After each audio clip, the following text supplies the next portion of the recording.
मम्मा ये क्या कर रहे हो आप? अपने खजाने के लिए और सामान मंगवाए हो क्या?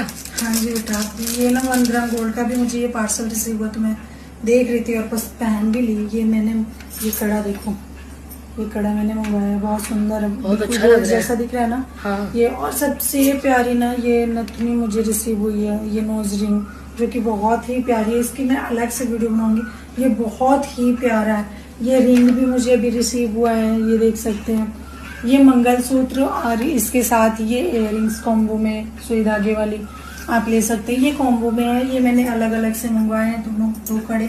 ये कड़े ना बिल्कुल गोल्ड जैसे हैं, मतलब कोई देखेगा तो ये नहीं कहेगा कि गोल्ड नहीं, आप डेली यूज में भी ला सकते हैं। ऑफिस गोइंग है तो बहुत ही अच्छा रहता है, मतलब ऐसे कड़े अच्छे लगते हैं पहन के जाने में, या घर पे भी हम डालें तो अच्छा लगता है। तो ये ना अद्विक ज्वेलर करके पेज है इनका, और ना ये मध्य प्रदेश के हैं और इनकी खुद की शॉप है वहां पे। मैं इनका व्हाट्सएप नंबर दे दूंगी, आप इनको